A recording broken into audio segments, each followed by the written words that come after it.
नमस्कार, जय माता दी।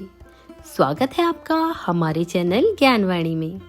श्रोताओं, आज मैं आपको रमा एकादशी व्रत की कथा सुनाने जा रही हूँ। कथा को बड़े ही ध्यानपूर्वक अंत तक अवश्य सुनिएगा। रमा एकादशी व्रत की कथा को आरंभ करने से पूर्व आप जान लीजिए कि एकादशी व्रत की पूजन की विधि क्या है। रमा एकादशी व्रत के दिन सुबह उठकर स्नान आदि से निवृत्त होकर व्रत का संकल्प लेना चाहिए। पूजन के लिए सबसे पहले एक चौकी पर पीले रंग का आसन बिछा लें। अब भगवान विष्णु और माता लक्ष्मी जी की मूर्ति की स्थापना करें। भगवान विष्णु को हल्दी मिश्रित जल चढ़ाकर उनका अभिषेक करें। अब उन्हें धूप दीप दिखाकर उनको चंदन का टीका लगाएं। एकादशी के पूजन में पीले रंग का विशेष महत्व है।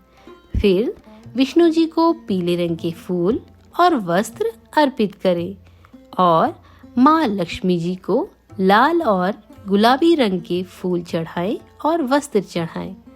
गुड़ और चने की दाल का भोग लगाएं और व्रत कथा का पाठ करना बिल्कुल ना भूलिएगा। पूजन का अंत लक्ष्मी जी की आरती के पश्चात ही करें। आइए अब रमा एकादशी व्रत की कथा का श्रवण करते हैं। पौराणिक कथा के अनुसार भगवान श्री कृष्ण ने धर्मराज युधिष्ठिर जी को रमा एकादशी की कथा सुनाते हुए बताया था कि कार्तिक माह की कृष्ण पक्ष की एकादशी को रमा एकादशी कहा जाता है। इसका व्रत एवं पूजन करने से जातक के सभी पाप नष्ट हो जाते हैं। भगवान श्री कृष्ण ने रमा एकादशी की कथा सुनाते हुए धर्मराज युधिष्ठिर जी से कहा, हे धर्मराज, मैं तुम्हें रमा एकादशी की कथा सुनाता हूँ, तुम ध्यान लगाकर सुनना। प्राचीन काल में एक बहुत ही धर्मपरायण और न्यायप्रिय राजा हुआ करता था। उसका नाम था मुचुकुंद। सभी देवताओं से उसकी मित्रता थी। वो भगवान विष्णु का परम भक्त था। वो वर्ष में आने वाली समस्त एकादशियों का व्रत किया करता था। उसके नगर में सभी के लिए एकादशी का व्रत करना अनिवार्य था। राजा मुचुकुंद की एक चंद्रभागा नाम की पुत्री थी। चंद्रभागा बहुत ही रूपवती, सुशील और गुणवान थी। वो भी अपने पिता की भांति भगवान विष्णु की बहुत बड़ी भक्त थी। वो भी अपने पिता के साथ पूरी श्रद्धा और भक्ति के साथ एकादशी के व्रत का पालन किया करती थी। राजा मुचुकुंद ने अपनी पुत्री चंद्रभागा का विवाह राजा चंद्रसेन के पुत्र शोभन के साथ करा दिया। एक समय शोभन अपने ससुराल आया हुआ था। तभी रमा एकादशी व्रत आया। किसी कारणवश शोभन का शरीर अति दुर्लभ हो गया, जिसके चलते उसके लिए निराहार रहना या कोई कठोर काम करना बहुत मुश्किल हो गया था। जब रमा एकादशी आई तो राजा मुचुकुंद के आदेश अनुसार पूरे राज्य को रमा एकादशी का व्रत करने के लिए कहा गया। शोभन ने भी व्रत किया, किंतु उससे भूख सहन नहीं हो रही थी। इसीलिए वो बहुत परेशान हो रहा था। उसने अधूरे मन से अर्थात ना चाहते हुए रमा एकादशी का व्रत किया, किंतु दुर्भाग्यवश व्रत पूर्ण होते होते उसकी मृत्यु हो गई। राजा मुचुकुंद ने उसका विधि अनुसार दाह संस्कार किया, किंतु पुत्री को उसके साथ देह त्यागने नहीं दिया। चंद्रभागा अपने पिता के यहाँ रहने लगे। उधर रमा एकादशी के व्रत के प्रभाव से शोभन को मंदराचल पर्वत पर एक बहुत ही सुंदर देवपुर प्राप्त हुआ।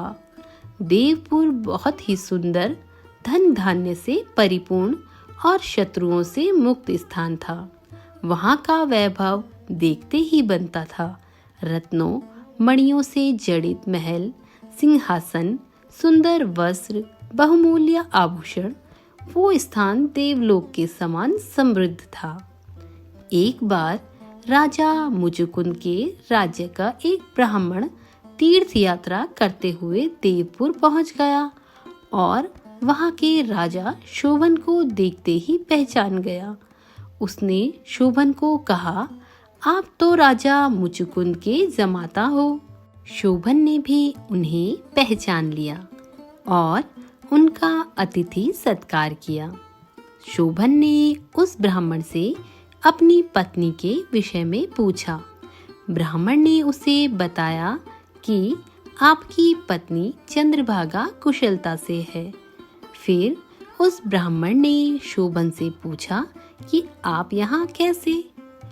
तब शोभन ने उसे बताया कि मुझे यह सब रमा एकादशी के व्रत के प्रभाव से प्राप्त हुआ है, किंतु यह स्थान स्थिर नहीं है, क्योंकि मैंने रमा एकादशी का व्रत पूरी श्रद्धा से नहीं किया था। यदि मेरी पत्नी यहाँ आ जाए तो उसके पुण्य के प्रभाव से यह स्थिर हो सकता है। उस ब्राह्मण ने जाकर राजा मुजुकुंद और उसकी पुत्री चंद्रभागा को सारी बातें बताई। चंद्रभागा अपने पति से मिलने के लिए व्याकुल हो उठी। तब वो ब्राह्मण राजा मुजुकुंद और चंद्रभागा को लेकर मंदराचल पर्वत पर पहुंच गया। वहां ऋषि वामदेव के आश्रम में वे ठहरे। ऋषि वामदेव ने अपने तपोबल से चंद्रभागा को दिव्य गति प्रदान की, जिससे वो अपने पति शोभन से मिल सकी। चंद्रभागा के पुण्यों के प्रभाव से वो स्थान स्थिर हो गया और चिरकाल तक शोभन और चंद्रभागा ने वहां की सुख सुविधाओं और ऐश्वर्य का आनंद लिया। तो श्रोताओं, ये थी रमा एकादशी व्रत की कथा। उम्मीद है आपको कथा पसंद आई होगी। कथा को अपने मित्रों के साथ साझा अवश्य करें और कमेंट में ओम नमो भगवते वासुदेवाय नमः अवश्य लिखें। भगवान विष्णु आपकी समस्त मनोकामनाएं पूरी करें, ऐसी हम भगवान विष्णु से प्रार्थना करते हैं। धन्यवाद।